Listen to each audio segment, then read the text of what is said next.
Welcome to vlogs by MMT YouTube channel. ಈ video ಇಷ್ಟ ಆದರೆ ಲೈಕ್ ಮಾಡಿ, ಶೇರ್ ಮಾಡಿ, ಕಮೆಂಟ್ ಮಾಡಿ ಹಾಗೂ ಸಬ್ಸ್ಕ್ರೈಬ್ ಮಾಡಿ. ಇವತ್ತಿನ ವಿಡಿಯೋದಲ್ಲಿ ನಾನು ನಮ್ಮ ಮನೆಯಲ್ಲಿರುವಂತಹ ಕೆಲವೊಂದು ಹೂವುಗಳನ್ನು ತೋರಿಸುವ ಅಂತೇಳಿ ವಿಡಿಯೋ ಮಾಡ್ತಾ ಇದ್ದೇನೆ. ಅದರಲ್ಲಿ ಎಲ್ಲ ಹೂವುಗಳ ಹೆಸರು ನನಗೆ ಕೂಡ ಗೊತ್ತಿಲ್ಲ. ಸರ್ಚ್ ಮಾಡಿದರೂ ಕನ್ನಡದ ಹೆಸರು ನನಗೆ ಸಿಗಲಿಲ್ಲ. ಇವಾಗ ನಾನು ತೋರಿಸ್ತಾ ಇರೋದು ಗಾರ್ಡನ್ ಅಂತ ಅಲ್ಲ, ಯಾಕಂತ ಹೇಳಿದ್ರೆ ಅಲ್ಲಲ್ಲಿ ಪಾಟ್ಗಳನ್ನಿಟ್ಟು ಹೂವಿನ ಗಿಡಗಳೆಲ್ಲ ಅಲ್ಲಲ್ಲಿ ಇದೆ. ಅದಕ್ಕೋಸ್ಕರ ನಾನು ಹೂಗಳನ್ನು ಮಾತ್ರ ತೋರಿಸ್ತಾ ಹೋಗ್ತೇನೆ.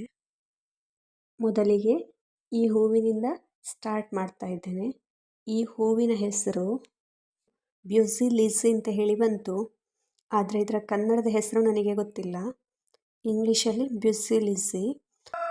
ಈ ಹೂವಿದ್ದು 3 ಕಲರ್ ಇದೆ ನಮ್ಮ ಮನೆಯಲ್ಲಿ.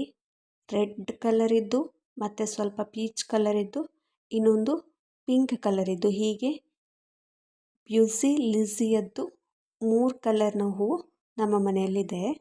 ಇದರ ಕನ್ನಡದ ಹೆಸರು ಗೊತ್ತಿದ್ರೆ ಕಮೆಂಟ್ ಮಾಡಿ. ಈಗ ನೆಕ್ಸ್ಟ್ ತೋರಿಸ್ತಾ ಇರುವಂಥದ್ದು ಇಂಗ್ಲೀಷಲ್ಲಿ ಕಾಸ್ಮಸ್ ಫ್ಲವರ್ ಅಂತ ಹೇಳಿ, ಅದು ಆರೆಂಜ್ ಕಲರ್ ಇದ್ದು ನಮ್ಮ ಮನೆಯಲ್ಲಿದೆ. ಇದನ್ನು ಕನ್ನಡದಲ್ಲಿ ಬ್ರಹ್ಮಾಂಡದ ಹೂವು ಅಂತೇಳಿ ಕರೀತಾರೆ. ಇದರಲ್ಲಿ ಬೇರೆ ಬೇರೆ ಕಲರ್ ಇದ್ದು ಬರ್ತದೆ, ಆದರೆ ನಮ್ಮ ಮನೆಯಲ್ಲಿರೋದು ಒಂದೇ ಕಲರ್ ಇದ್ದು. ಈ ಹೂವಿನ ಗಿಡದಲ್ಲಿ ಇನ್ನೊಂದು ಬಳ್ಳಿ ಹೋಗಿದೆ. ಆ ಬಳ್ಳಿಯಲ್ಲಿ ಒಂದು ರೆಡ್ ಕಲರ್ ಇದ್ದು ಹೂ ಆಗುತ್ತೆ. ಅದರದ್ದು ಕೂಡ ಕನ್ನಡದ ಹೆಸರು ನನಗೆ ಗೊತ್ತಿಲ್ಲ. ಕನ್ನಡದ ಹೆಸರು ಗೊತ್ತಿದ್ರೆ ನನಗೆ ಕೂಡ ಕಮೆಂಟ್ ಮಾಡಿ ಹೇಳಿ. ಇಂಗ್ಲೀಷಲ್ಲಿ ಈ ಹೂವಿಗೆ ಸೈಪ್ರಸ್ ವೈನ್ ಅಂತ ಹೇಳಿ ಕರೀತಾರೆ. ಅದ್ಯಾಕೆ ಹಾಗೆ ಕರೀತಾರೆ ಗೊತ್ತಿಲ್ಲ. ಸೈಪ್ರಸ್ ವೈನ್ ಅಂತೆ. ನನಗೂ ಇವತ್ತೇ ಗೊತ್ತಾಗಿದ್ದು ಈ ಹೂವಿನ ಹೆಸರು ಹೀಗೆ ಅಂತ ಹೇಳಿ. ಹೂ ನೋಡಲಿಕ್ಕೆ ತುಂಬ ಆದಾಗ ಚಂದ ಕಾಣ್ತಿದೆ. ಇನ್ನು ನಮ್ಮ ಮನೆಯಲ್ಲಿರುವಂತಹ ಗುಲಾಬಿ ಹೂಗಳನ್ನು ತೋರಿಸ್ತಾ ಹೋಗ್ತೇನೆ. ಇದು ಒಂದು ರೀತಿಯ ಕೆಂಪು ಗುಲಾಬಿ. ಇದರಲ್ಲಿ ಒಮ್ಮೆ ಹೂ ಆಗಲಿಕ್ಕೆ ಸ್ಟಾರ್ಟ್ ಆದರೆ ತುಂಬ ಹೂಗಳಾಗ್ತಾ ಹೋಗ್ತದೆ. ಒಂದು ರೀತಿ ಗೊಂಚಲುಗಳಾಗಿ ಹೂಗಳಾಗೋದು ಈ ಗುಲಾಬಿಯಲ್ಲಿ. ತುಂಬ ಹೂಗಳಾದಾಗ ನೋಡಲಿಕ್ಕೆ ಚೆಂದ ಕಾಣ್ತಿದೆ. ಇದಾದಮೇಲೆ ಪಿಂಕ್ ಕಲರ್ ಇದ್ದು ಗುಲಾಬಿ. ಪಿಂಕ್ ಕಲರ್ ಇದ್ದು ಗುಲಾಬಿಯಲ್ಲಿ 2-3 ಕಲರ್ ಬರುವಂಥದ್ದು ಗುಲಾಬಿ ನಮ್ಮ ಮನೆಯಲ್ಲಿ ಉಂಟು. ಇದು ಸ್ವಲ್ಪ ಲೈಟ್ ಪಿಂಕ್ ಕಲರ್. ಇದಕ್ಕಿಂತಲೂ ಸ್ವಲ್ಪ ಇನ್ನೂ ಲೈಟ್ ಆಗಿರುವ ಕಲರ್ ಇದ್ದು ಕೂಡ ಇದೆ. ಇದು ತುಂಬ ಎಸಳುಗಳಿರುವಂತಹ ಪಿಂಕ್ ಕಲರ್ ಇದ್ದು ಗುಲಾಬಿ. ಇದಾದಮೇಲೆ ಕೇಸರಿ ಕಲರ್ ಇದ್ದು ಗುಲಾಬಿ. ಅದು ನರ್ಸರಿಯಿಂದ ತಂದಂತಹ ಗಿಡ. ಅದರಲ್ಲಿ ಕೂಡ ಅಷ್ಟೇ ಇವಾಗ ತುಂಬ ಚೆನ್ನಾಗಿರುವಂತಹ ಹೂಗಳಾಗ್ತದೆ. ಹೀಗೆ ನಮ್ಮ ಮನೆಯಲ್ಲಿ ಇನ್ನು ವೈಟ್ ಕಲರ್ ಇದ್ದು ಗುಲಾಬಿ ಕೂಡ ಇದೆ. ಅದು ಕೂಡ ಹಾಗೆ ತುಂಬ ಎಸಳಿದ್ದು. ಮತ್ತು ಇದಕ್ಕಿಂತ ಸ್ವಲ್ಪ ಲೈಟ್ ಪಿಂಕ್ ಇದ್ದೊಂದು ಗುಲಾಬಿ ಇದೆ. ಮತ್ತೊಂದು ಗುಲಾಬಿ ಅದರ ಎಸಳುಗಳ ಸುತ್ತ ಪಿಂಕ್ ಕಲರ್, ಮಿಡ್ಲಲ್ಲಿ ವೈಟ್ ಕಲರ್ ಬರುವಂತಹ ಗುಲಾಬಿ ಕೂಡ ಉಂಟು ನಮ್ಮ ಮನೆಯಲ್ಲಿ. ನಮ್ಮ ಮನೆಯಲ್ಲಿ ಹೂ ಗಿಡಗಳನ್ನು ನೆಡಲಿಕ್ಕೆ ಜಾಸ್ತಿ ಜಾಗ ಇಲ್ಲದ ಕಾರಣ ಹೆಚ್ಚಿನ ಗಿಡಗಳು ಪಾಟ್ಗಳಲ್ಲಿ ಅಥವಾ ಗ್ರೋ ಬ್ಯಾಗ್ಗಳಲ್ಲಿ, ಇನ್ನು ಕೆಲವೊಂದು ಗಿಡಗಳು ಗೋಣಿ ಚೀಲಗಳಲ್ಲಿ, ಆ ಥರ ಎಲ್ಲ ಇದೆ ನಮ್ಮ ಮನೆಯಲ್ಲಿ ಗಿಡಗಳು. ಹೆಚ್ಚಿನ ಗಿಡಗಳೆಲ್ಲ ಪಾಟ್ಗಳಲ್ಲೇ ಇದೆ.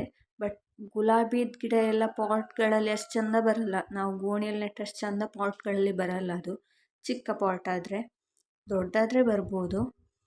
ಹೂ ಗಿಡಗಳನ್ನು ನೆಡಲಿಕ್ಕೆ ಅಂತಲೇ ಸಪ್ರೇಟ್ ಒಂದು ಪ್ಲೇಸ್ ಇದ್ದರೆ ಅಲ್ಲಿ ಒಂದೇ ಕಡೆ ಎಲ್ಲ ಹೂ ಗಿಡಗಳನ್ನು ನೆಡಬಹುದು. ಆದರೆ ನಮ್ಮ ಮನೇಲಿ ಆ ಥರ ಜಾಗ ಇಲ್ಲ. ಹಾಗೆ ಅಲ್ಲಲ್ಲಿರುವ ಹೂಗಳನ್ನೆಲ್ಲ ಒಂದೇ ವಿಡಿಯೋದಲ್ಲಿ ತೋರಿಸ್ತಾ ಇದ್ದೇನೆ. ಇದು ಕೇಸರಿ ಕಲರ್ ಇದ್ದು ಗುಲಾಬಿ. ಇದರಲ್ಲಿ ಕೂಡ ಅಷ್ಟೇ ತುಂಬ ಹೂಗಳಾಗಿದೆ. ನರ್ಸರಿಯಿಂದ ತಂದಂಥ ಗಿಡ. ಇದು ವೈಟ್ ಕಲರ್ ಇದ್ದು. ಇದು ಕೂಡ ಒಮ್ಮೆ ಹೂ ಆಗಲಿಕ್ಕೆ ಸ್ಟಾರ್ಟ್ ಆದರೆ ಈ ಗಿಡದಲ್ಲಿ ಮತ್ತು ತುಂಬ ಹೂಗಳಾಗ್ತಾ ಇರುತ್ತೆ. ವೈಟ್ ಕಲರ್ ಇದ್ದು ಗುಲಾಬಿ, ಪಿಂಕ್ ಕಲರ್ ಇದ್ದು ಗುಲಾಬಿ ಥರನೇ ಇದರಲ್ಲಿ ಕೂಡ ತುಂಬ ಹೂಗಳು ಆಗ್ತಾ ಇರುತ್ತೆ. ಗಿಡಗಳು ಸ್ವಲ್ಪ ದೊಡ್ಡದಾಗಿ ಬೆಳೆದ ಮೇಲೆ ಅದರಲ್ಲಿ ಹೂ ಬಿಡಲಿಕ್ಕೆ ಸ್ಟಾರ್ಟ್ ಆಗುವಂಥದ್ದು. ಪಿಂಕ್ ಕಲರ್ ಇದು ಕೂಡ ಹಾಗೆ, ಇದು ವೈಟ್ ಕಲರ್ ಇದು ಕೂಡ ಹಾಗೆ. ಇದಾದಮೇಲೆ ತೋರಿಸ್ತಾ ಇರುವಂಥದ್ದು ಲೈಟ್ ಪಿಂಕ್ ಕಲರ್ ಇದು. ಆಗ ಒಂದು ಪಿಂಕ್ ಕಲರ್ ಇದಿತ್ತು, ಇದು ಅದಕ್ಕಿಂತಲೂ ಸ್ವಲ್ಪ ಲೈಟ್ ಪಿಂಕ್ ಕಲರಲ್ಲಿ ಬರುವಂತಹ ಗುಲಾಬಿ. ಇದರಲ್ಲಿ ಕೂಡ ಅಷ್ಟೇ ತುಂಬ ಎಸಳುಗಳಾಗ್ತದೆ. ಇದು ಗಿಡ ಕೂಡ ತುಂಬ ದೊಡ್ಡದಾಗಿ ಬೆಳೆದಿದೆ. ತುಂಬ ದೊಡ್ಡದಾಗಿ ಬೆಳೆದ ಮೇಲೆ ಇದರಲ್ಲಿ ಹೂ ಆಗಲಿಕ್ಕೆ ಸ್ಟಾರ್ಟ್ ಆಗಿರುವಂಥದ್ದು. ಇದಾದಮೇಲೆ ಈ ಗುಲಾಬಿಯಲ್ಲಿ 2 ಕಲರ್ ಮಿಕ್ಸ್ ಇದ್ದಾಗೆ ಕಾಣ್ತದೆ. ಸೈಡ್ಗೆ ಪಿಂಕ್ ಮತ್ತು ಮಿಡ್ಲಲ್ಲಿ ವೈಟ್ ಕಲರ್ ಇದ್ದಾಗೆ ಕಾಣ್ತದೆ. 2 ಕಲರ್ ಮಿಕ್ಸ್ ಇರುವಂತಹ ಒಂದು ಥರದ ಗುಲಾಬಿ. ಇದಾದಮೇಲೆ ತೋರಿಸ್ತಾ ಇರುವಂಥದ್ದು ಒಂದು ರೀತಿಯ ಪಿಂಕ್ ಕಲರ್ ಇದ್ದು ಹೂವು. ಇದರ ಕನ್ನಡದ ಹೆಸರು ನನಗೆ ಗೊತ್ತಿಲ್ಲ. ಇಂಗ್ಲೀಷಲ್ಲಿ ರೆಡ್ ಪೌಡರ್ ಪಫ್ ಅಂತ ಹೇಳಿ ಇದರ ಹೆಸರು. ಇದಕ್ಕೆ ತುಳುವಲ್ಲಿ ಮೀಸೆ ಹೂ ಹೇಳ್ತಾರಾ ಅಂತ ನನಗೆ ಗೊತ್ತಿಲ್ಲ, ಅಥವಾ ಇನ್ನೊಂದು ಚಿಕ್ಕ ಹೂ ಬರುತ್ತೆ ಇದಕ್ಕಿಂತಲೂ ಸ್ವಲ್ಪ ಚಿಕ್ಕದು, ಅದಕ್ಕೆ ಮೀಸೆ ಹೂ ಹೇಳ್ತಾರೆ, ಇದಕ್ಕೆ ಹೇಳ್ತಾರಾ ಅಂತ ನನಗೆ ಕರೆಕ್ಟಾಗಿ ಗೊತ್ತಿಲ್ಲ. ಇದು ಕೂಡ ನಮ್ಮ ಮನೆಯ ಬೇಲಿ ಬದಿಯಲ್ಲಿರುವಂತಹ ಒಂದು ಸುಂದರ ಹೂವು. ನೋಡಲಿಕ್ಕೆ ಚೆಂದ ಕಾಣ್ತದೆ ತುಂಬ ಹೂಗಳಾದಾಗ. ಈ ಹೂವಿನ ಗಿಡದಲ್ಲಿ ಕಾಯಿಗಳಾದರೆ ಕೂಡ ದೂರದಿಂದ ನೋಡುವಾಗ ಹೂ ಇದ್ದ ಹಾಗೆ ಕಾಣ್ತದೆ, ಅದರ ಕಾಯಿ ಕೂಡ ಪಿಂಕ್ ಕಲರಲ್ಲಿರ್ತದೆ. ಹಾಗೆ ಈಗ ತೋರಿಸ್ತಾ ಇರೋದು ಇನ್ನೊಂದು ರೀತಿಯ ಪಿಂಕ್ ಕಲರಿದ್ದು ಹೂವು. ನಿಜವಾಗ್ಲೂ ಈ ಹೂವಿನ ಹೆಸರು ಕನ್ನಡದಲ್ಲಿ ಕೂಡ ನನಗೆ ಗೊತ್ತಿಲ್ಲ, ಇಂಗ್ಲೀಷಲ್ಲಿ ಕೂಡ ಈ ಹೂವಿನ ಹೆಸರು ಗೊತ್ತಿಲ್ಲ. ಆದರೆ ಮನೆ ಎದುರು ನೋಡಲಿಕ್ಕೆ ಮಾತ್ರ ಚೆಂದ ಕಾಣ್ತದೆ. ಇದು ಇನ್ನೊಂದು ರೀತಿಯ ಬಿಳಿ ಹೂವು. ಇದರ ಇಂಗ್ಲೀಷ್ನ ಹೆಸರು ಪಿನ್ ವೀಲ್ ಫ್ಲವರ್ ಅಂತ ಹೇಳಿ, ಕನ್ನಡದಲ್ಲಿ ನಂದಿ ಬಟ್ಟಲು ಹೂ ಅಂತೇಳಿ ಕರೀತಾರಂತೆ. ಇದರಲ್ಲಿ ಇವಾಗ ಸ್ವಲ್ಪನೇ ಹೂಗಳಿದೆ. ಗಿಡ ತುಂಬ ಹೂಗಳಾದಾಗ ಅದರ ಎಲೆಗಳು ಹಸಿರು ಬಣ್ಣ ಇದೆ ಅಂತಲೇ ಕಾಣೋದಿಲ್ಲ, ಫುಲ್ ವೈಟ್ ಕಾಣ್ತಾ ಇರ್ತದೆ. ಇವಾಗ ಅದರಲ್ಲಿ 2-3 ಹೂಗಳಿದೆ ಅಷ್ಟೇ. ನಾನು ವಿಡಿಯೋ ಮಾಡ್ತಿರೋ ಟೈಮಲ್ಲಿ ಹೂಗಳೇ ಇಲ್ಲ ಅದರಲ್ಲಿ. ತುಂಬ ಹೂಗಳಾದಾಗ ಫುಲ್ ಗಿಡನೇ ವೈಟ್ ಕಾಣ್ತಾ ಇರ್ತದೆ. ಇದರಲ್ಲಿ ಇನ್ನೊಂದು ಚಿಕ್ಕ ಗಿಡ ಕೂಡ ಇದೆ ನಮ್ಮ ಮನೆಯಲ್ಲಿ. ಅದರಲ್ಲಿ ಕೂಡ ಹಾಗೆ ಹೂಗಳು ಬಿಟ್ಟಾಗ ಫುಲ್ ಗಿಡನೇ ವೈಟ್ ಕಾಣಿಸ್ತಾ ಇರುತ್ತೆ. ಇದು ನೆಕ್ಸ್ಟ್ ತೋರಿಸ್ತಾ ಇರುವಂಥದ್ದು ಇನ್ನೊಂದು ರೀತಿಯ ಹೂವು. ಇದಕ್ಕೆ ಕನ್ನಡದಲ್ಲಿ ಸದಾ ಪುಷ್ಪ ಅಂತ ಹೇಳಿ ಕರೀತಾರಂತೆ. ಇನ್ನೊಂದು ಹೆಸರು ಬಟ್ಟಲ ಹೂವು ಅಂತ ಹೇಳಿ ಕೂಡ ಕರೀತಾರಂತೆ. ಇದರಲ್ಲಿ 2 ಕಲರಿದ್ದು ಹೂವು ಉಂಟು ನಮ್ಮ ಮನೆಯಲ್ಲಿ. ಒಂದು ಪಿಂಕ್ ಕಲರಿದ್ದು, ಇನ್ನೊಂದು ಬಿಳಿ ಕಲರಿದ್ದು ಹೂವು. ಅದು ಕೂಡ ಅಷ್ಟೇ, ಕೆಲವೊಂದು ಸಲ ಹೂವಾದಾಗ ಮಾತ್ರ ಗಿಡ ಫುಲ್ ನೋಡಲಿಕ್ಕೆ ಚೆಂದ ಕಾಣ್ತದೆ. ಇದರಲ್ಲಿ ಪಿಂಕ್ ಕಲರ್ಗಿಂತಲೂ ವೈಟ್ ಕಲರಿದ್ದು ಹೂವು ತುಂಬ ಚೆನ್ನಾಗಿ ಕಾಣ್ತದೆ. ಇದರ ನೆಕ್ಸ್ಟ್ ನಾನು ತೋರಿಸ್ತಾ ಇರುವಂಥದ್ದು ಇನ್ನೊಂದು ರೀತಿಯ ಹೂವು. ಈ ಹೂವಿಗೆ ಕನ್ನಡದಲ್ಲಿ ಕರ್ಣಕುಂಡಲ ಹೂವು ಅಂತೇಳಿ ಕರೀತಾರಂತೆ. ನನಗೂ ಗೊತ್ತಿರಲಿಲ್ಲ, ಸರ್ಚ್ ಮಾಡಿದ ಮೇಲೆ ಗೊತ್ತಾಗಿದ್ದು ಕರ್ಣಕುಂಡಲ ಅಂತ ಹೇಳಿ ಇದರ ಹೆಸರು ಅಂತ ಹೇಳಿ. ಈ ಹೂವಿನಲ್ಲಿ ಕೂಡ ತುಂಬ ಕಲರಿದ್ದು ನಮ್ಮ ಮನೆಯಲ್ಲಿ ಉಂಟು. ಇದು ಕೆಂಪು ಕಲರಿದ್ದು ಕರ್ಣಕುಂಡಲ ಹೂವು. ಇದರಲ್ಲಿ ಪಿಂಕ್ ಕಲರ್ ಮತ್ತು white colour, light pink colour ಮತ್ತು ವೈಟ್ ಮತ್ತು ರೆಡ್ ಕಲರ್ ಮಿಕ್ಸ್ ಆಗಿರುವಂಥದ್ದು, ಹೀಗೆ ಬೇರೆ ಬೇರೆ ಕಲರಿದ್ದು ಹೂವು ನಮ್ಮ ಮನೆಯಲ್ಲಿ ಉಂಟು. ಇವಾಗ ನೀವು ನೋಡ್ತಾ ಇರೋದು ರೆಡ್ ಮತ್ತು ವೈಟ್ ಕಲರ್ ಮಿಕ್ಸ್ ಆಗಿರುವಂತಹ ಕರ್ಣಕುಂಡಲ ಹೂವು. ಆ ಕಡೆ ರೆಡ್ ಕಲರು ಅಲ್ಲ, ಈ ಕಡೆ ವೈಟ್ ಕಲರ್ ಕೂಡ ಅಲ್ಲ. ಇದಾದಮೇಲೆ ಒಂದು ಪಿಂಕ್ ಕಲರಿದ್ದು ಕರ್ಣಕುಂಡಲ ಹೂವು. ಇದು ಪಿಂಕ್ ಕಲರ್. ಇದರಲ್ಲಿ ಕೂಡ ಇನ್ನೂ ಲೈಟ್ ಪಿಂಕ್ ಕಲರ್ ಇರುವುದು ಕೂಡ ನಮ್ಮ ಮನೆಯಲ್ಲಿ ಉಂಟು. ಈ ಗಿಡದ ಸ್ಪೆಷಾಲಿಟಿ ಏನು ಹೇಳಿದರೆ, ಈ ಗಿಡದ ಬೀಜ ಎಲ್ಲೇ ಬಿದ್ದರೂ ಅದಕ್ಕೆ ನೀರು ಸಿಕ್ಕಿದರೆ ಸಾಕು ತುಂಬ ಗಿಡಗಳು ಬರ್ತಾ ಇರುತ್ತೆ. ಅದರ ಬೀಜ ನಾವೆಲ್ಲೇ ಬೀಜ ಹಾಕಿದರೂ ನೀರಿದ್ದರೆ ತುಂಬ ಗಿಡಗಳಾಗ್ತದೆ. ಬೇರೆ ಯಾವ ಹೂವಿನ ಗಿಡಗಳು ಕೂಡ ಈ ಹೂವಿನ ಹಾಗೆ ಅದರಷ್ಟಕ್ಕೆ ಹುಟ್ಟಿ ಇಷ್ಟು ಚಂದದ ಹೂ ಕೊಡೋದಿಲ್ಲ. ಈ ಗಿಡಕ್ಕೆ ನೀರೊಂದಿದ್ರೆ ಸಾಕು. ಈಗ ನೆಕ್ಸ್ಟ್ ನೋಡ್ತಾ ಇರುವಂಥದ್ದು ಲೈಟ್ ಪಿಂಕ್ ಕಲರ್ ಇದ್ದು ಕರ್ಣಕುಂಡಲ ಹೂವು.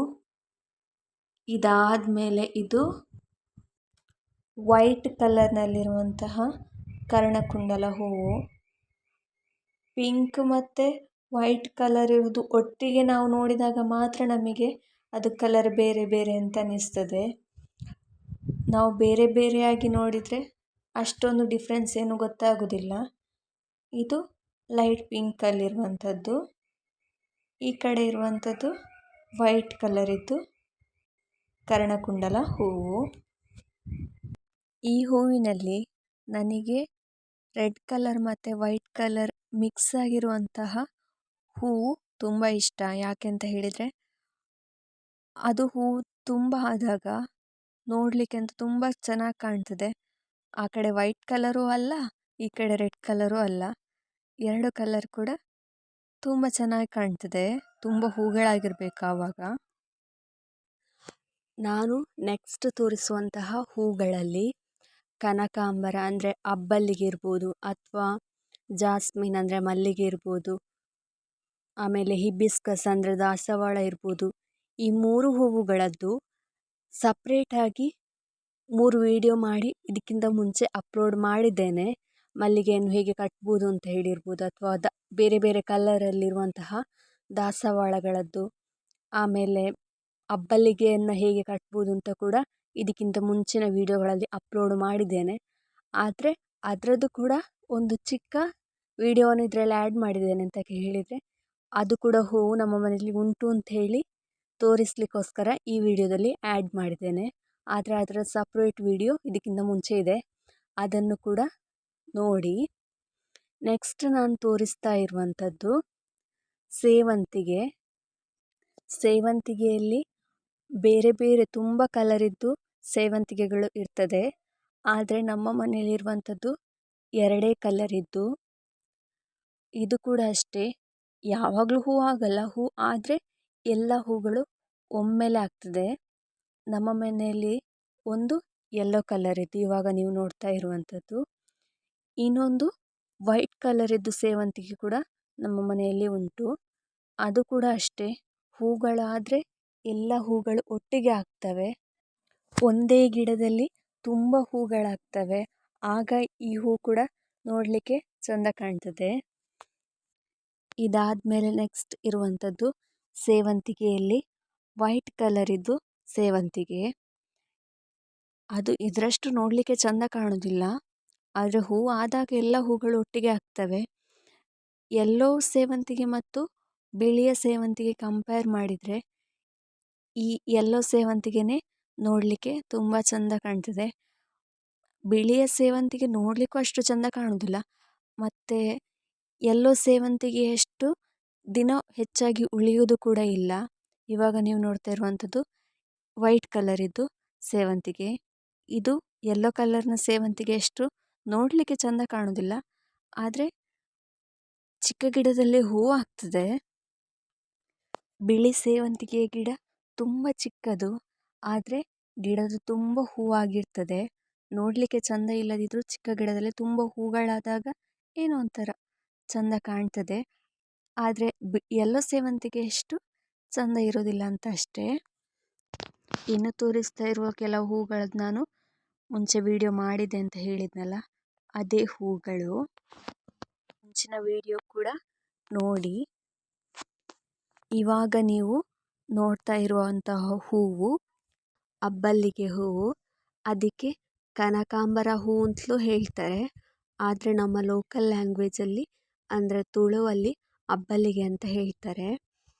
ಇಂಗ್ಲೀಷಲ್ಲಿ ಕ್ರಾಸಾಂಧ್ರ ಫ್ಲವರ್ಸ್ ಅಂತ ಹೇಳ್ತಾರೆ. ಇದರಲ್ಲಿ ಕೂಡ 2 ಬಗೆಯ ಹೂಗಳು ನಮ್ಮ ಮನೆಯಲ್ಲಿ ಉಂಟು. ಒಂದು ಕೇಸರಿ ಕಲರ್ ಇದ್ದು, ಇನ್ನೊಂದು ಸ್ವಲ್ಪ ರೆಡ್ ಕಲರ್ ಇದ್ದು, ಫುಲ್ ರೆಡ್ ಅಲ್ಲ, ಸ್ವಲ್ಪ ಲೈಟ್ ಕಲರ್ ರೆಡ್ಡಲ್ಲಿ ಅಂಥದ್ದು ಕೂಡ ಉಂಟು. ಈ ಹೂವನ್ನು ನಾನು ಜಾಸ್ತಿಯಾಗಿ ತೋರಿಸ್ತಾ ಇಲ್ಲ, ಎಂತಕ್ಕೆ ಅಂತ ಹೇಳಿದರೆ ನಾನು ಮುಂಚಿನ ಒಂದು ವಿಡಿಯೋದಲ್ಲಿ ಅಬ್ಬಲಿಗೆಯದ್ದೇ ಅಂದರೆ ಕನಕಾಂಬರ ಹೂವಿನದ್ದೇ ಸಪ್ರೇಟಾಗಿ ಒಂದು ವಿಡಿಯೋ ಮಾಡಿದ್ದೇನೆ. ಅದನ್ನು ಹೇಗೆ ಕಟ್ಬೋದು ಅಂತ ಹೇಳಿ ಆ ವಿಡಿಯೋದಲ್ಲಿ ತೋರಿಸಿದ್ದೇನೆ. ಹಾಗಾಗಿ ಈ ವಿಡಿಯೋದಲ್ಲಿ ಆ ಹೂಗಳು ಕೂಡ ಇದೆ ಅಂತ ತೋರಿಸಲಿಕ್ಕೆ ಮಾತ್ರ ಒಂದು ಚಿಕ್ಕ ವಿಡಿಯೋವನ್ನು ಆ್ಯಡ್ ಮಾಡಿದ್ದೇನೆ. ಇದಕ್ಕಿಂತ ಮುಂಚೆ ಆ ವಿಡಿಯೋವನ್ನು ನೋಡದವರು ಹೋಗಿ ಆ ವಿಡಿಯೋವನ್ನು ಕೂಡ ನೋಡಿ. ಅದರಲ್ಲಿ 2 ಬಗೆಯ ಅಬ್ಬಲಿಗೆ ಮತ್ತು ಅದನ್ನು ಹೇಗೆ ಮಾಲೆ ಮಾಡ್ಬೋದು ಅಂತ ಹೇಳಿ ಆ ವಿಡಿಯೋದಲ್ಲಿ ತೋರಿಸಿದ್ದೇನೆ. ನೆಕ್ಸ್ಟ್ ನಮ್ಮ ಮನೆಯಲ್ಲಿರುವಂತಹ ಇನ್ನೊಂದು ಹೂವು, ಇದಕ್ಕೆ ಇಂಗ್ಲೀಷಲ್ಲಿ ಕೊಕ್ಸ್ ಕೋಮ್ ಫ್ಲವರ್ ಅಂತ ಹೇಳ್ತಾರೆ. ನಮ್ಮ ಕನ್ನಡದಲ್ಲಿ ಕೋಳಿ ಜುಟ್ಟು ಅಂತ ಹೇಳ್ತಾರೆ. ಹಾಗೆ ನಾವು ತುಳುವಲ್ಲಿ ಕೋರಿಕೊಟ್ಟು ಅಂತ ಹೇಳ್ತೀವಿ. ಇದು ಅಷ್ಟೇ, ನಮ್ಮ ಮನೆಯಲ್ಲಿ ಈ ಹೂವಿನ ತುಂಬ ಗಿಡಗಳಿದೆ. ಅದರಷ್ಟಕ್ಕೆ ಬೀಜ ಬಿದ್ದು ಕೂಡ ಗಿಡಗಳಾಗಿದೆ ನಮ್ಮ ಮನೆಯಲ್ಲಿ. ಈ ಹೂವು ಚಿಕ್ಕ ಗಿಡ ಇರುವಾಗ ಅಷ್ಟು ಚೆಂದ ಕಾಣೋದಿಲ್ಲ, ಅದು ಹೂ ಬಿಟ್ಟ ಮೇಲೆ ತುಂಬ ಹೂಗಳಾಗ್ತದೆ, ಆವಾಗ ನೋಡಲಿಕ್ಕೂ ಚೆಂದ ಕಾಣ್ತದೆ. ನೆಕ್ಸ್ಟ್ ನಾನು ತೋರಿಸ್ತಾ ಇರುವಂಥದ್ದು ಬೇಲಿ ಬದಿಯಲ್ಲಿರುವಂತಹ ಒಂದು ಹೂವು. ನಮ್ಮ ಮನೆಯ ಬೇಲಿಯ ಸೈಡಲ್ಲಿ ಈ ಹೂ ತುಂಬ ಉಂಟು. ಅದರ ಹೆಸರೆಂತ ಅಂತ ನನಗೆ ಗೊತ್ತಿಲ್ಲ. ನಾನು ಗೊಂಡೆ ಹೂ ಅಂತ ಅಂದ್ಕೊಂಡೆ, ಆದರೆ ಗೊಂಡೆ ಹೂ ಅಂತ ಇನ್ನೊಂದು ಹೂವು ಬರುತ್ತೆ, ಅದಕ್ಕೆ ಕೂಡ ಗೊಂಡೆ ಹೂ ಅಂತ ಕರೀತಾರೆ ಅಂತ ಗೊತ್ತಾಯಿತು. ಹಾಗಾಗಿ ನನಗೆ ಈ ಹೂವಿಗೆ ಗೊಂಡೆ ಹೂ ಅಂತ ಕರೀತಾರೆ ಅಥವಾ ಬೇರೆ ಹೂವಿಗೆ ಹಾಗೆ ಕರೀತಾರಂತ ಗೊತ್ತಿಲ್ಲ. ಆಮೇಲೆ ದಾಸವಾಳಗಳು ಅಷ್ಟೇ, ನಮ್ಮ ಮನೆಯ ಬೇಲಿ ಬದಿ ತುಂಬ ಉಂಟು ದಾಸವಾಳಗಳ ಗಿಡ. ಅದರಲ್ಲಿ ಬೇರೆ ಬೇರೆ ಕಲರಿದ್ದು ಕೂಡ ಉಂಟು. ನಾನು ಇದಕ್ಕಿಂತ ಮುಂಚೆ ಒಂದು ವಿಡಿಯೋದಲ್ಲಿ ಸಪ್ರೇಟಾಗಿ ದಾಸವಾಳಗಳದ್ದೇ ವಿಡಿಯೋ ಮಾಡಿ ಹಾಕಿದ್ದೇನೆ. ಅದರಲ್ಲಿ ನಾನೆಲ್ಲ ಹೂಗಳ ಹೆಸರು ಹೇಳಿ, ಅದರ ಕಲರಲ್ಲಿ ಬೇರೆ ಹೂಗಳಿದ್ರೆ ಅದನ್ನು ಕೂಡ ಹೇಳಿ ಎಕ್ಸ್ಪ್ಲೈನ್ ಮಾಡಿದಂತಹ ವಿಡಿಯೋ ಇದಕ್ಕಿಂತ ಮುಂಚೆನೇ ಅಪ್ಲೋಡ್ ಮಾಡಿದ್ದೇನೆ ನಾನು. ನಮ್ಮ ಮನೆಯಲ್ಲಿ ಜಾಸ್ತಿ ದಾಸವಾಳಗಳದ್ದೇ ಗಿಡ ಇದೆ. ಯಾಕೆ ಅಂತ ಹೇಳಿದರೆ ನಮ್ಮ ಮನೆಯಲ್ಲಿ ಹೆಚ್ಚು ದಾಸವಾಳಗಳನ್ನೇ ದೇವರಿಗೆ ಇಡಲಿಕ್ಕೆ ಮತ್ತು ಗಾಡಿಗೆ ಇಡಲಿಕ್ಕೆ ಕೂಡ ದಾಸವಾಳಗಳನ್ನೇ ಹೆಚ್ಚು ಉಪಯೋಗಿಸ್ತಾರೆ. ಯಾಕಂತ ಹೇಳಿದರೆ ಅದು ಸಂಜೆ ತನಕ ಹಾಗೆ ಇರ್ತದೆ, ಬೇಗ ಬಾಡಿ ಹೋಗುವುದಿಲ್ಲ ಅಂತ ಹೇಳುವ ಕಾರಣಕ್ಕೆ ಗಾಡಿಗೆಲ್ಲ ಇಡಲಿಕ್ಕೆ ಜಾಸ್ತಿಯಾಗಿ ದಾಸವಾಳವನ್ನೇ ನಮ್ಮ ಮನೆಯಲ್ಲಿ ಕೊಯ್ತಾರೆ. ಹಾಗಾಗಿ ಹೆಚ್ಚು ಗಿಡಗಳ ದಾಸವಾಳಗಳದ್ದೇ ಇದೆ. ನಾನು ಇದಕ್ಕಿಂತ ಮುಂಚೆ ಒಂದು ವಿಡಿಯೋದಲ್ಲಿ ಬೇರೆ ಬೇರೆ ಕಲರ್ನ ಹೂಗಳನ್ನು ಸಪ್ರೇಟಾಗಿ ಒಂದು ದಾಸವಾಳಗಳದ್ದೇ ವಿಡಿಯೋ ಮಾಡಿ ಹಾಕಿದ್ದೆ. ಹಾಗಾಗಿ ಈ ವಿಡಿಯೋದಲ್ಲಿ ದಾಸವಾಳಗಳದ್ದು ಜಾಸ್ತಿ ವಿಡಿಯೋ ಮಾಡಲಿಲ್ಲ, ಒಂದು ಚಿಕ್ಕ ವಿಡಿಯೋ ಮಾಡಿ ಸೇರಿಸಿದ್ದೇನೆ ಅಷ್ಟೇ. ನಮ್ಮ ಮನೆಯಲ್ಲಿ ದಾಸವಾಳಗಳಲ್ಲಿ ಪಿಂಕ್ ಕಲರಿದ್ದು 2-3 ದಾಸವಾಳಗಳಿವೆ, ಡಾರ್ಕ್ ಪಿಂಕಲ್ಲಿ ಮತ್ತು ಅದು ಸ್ವಲ್ಪ ಲೈಟ್ ಕಲರ್ ಪಿಂಕಲ್ಲಿ. ಆಮೇಲೆ ರೆಡ್ ಕಲರಿದ್ದು ಅಷ್ಟೇ, ಅದರಲ್ಲಿ 5 ಎಸಳುಗಳಿದ್ದು ಮತ್ತು ತುಂಬ ಎಸಳುಗಳಿದ್ದು. ಆಮೇಲೆ ಒಂದೇ ಹೂವಿನಲ್ಲಿ 2 ದಾಸವಾಳಗಳಿದ್ದ ಹಾಗೆ, ಡಬಲ್ ಹೆಬಿಸ್ಕಸ್ ಅಂತೇಳಿ ಕರೀತಾರೆ ಅಂಥ ಹೂವು. ಮತ್ತು ವೈಟ್ ಕಲರಿದ್ದು, ಯೆಲ್ಲೋ ಕಲರಿದ್ದು, ಆಮೇಲೆ ಆರೆಂಜ್ ಕಲರಿದ್ದೆಲ್ಲ ದಾಸವಾಳಗಳುಂಟು. ಅದರದ್ದೆಲ್ಲ ನಾನು ಸಪ್ರೇಟ್ ವಿಡಿಯೋ ಮಾಡಿ ಇದಕ್ಕಿಂತ ಮುಂಚೆ ಅಪ್ಲೋಡ್ ಮಾಡಿದ್ದೇನೆ. ಹಾಗಾಗಿ ಇದರಲ್ಲಿ ನಾನು ಅಷ್ಟಾಗಿ ದಾಸವಾಳಗಳನ್ನು ತೋರಿಸ್ತಾ ಇಲ್ಲ. ನೆಕ್ಸ್ಟ್ ಇದು ನಮ್ಮ ಮನೆಯಲ್ಲಿರುವಂತಹ ವೈಟ್ ಕಲರಿದ್ದು ವಾಟರ್ ಲಿಲ್ಲಿಯ ಹೂವು.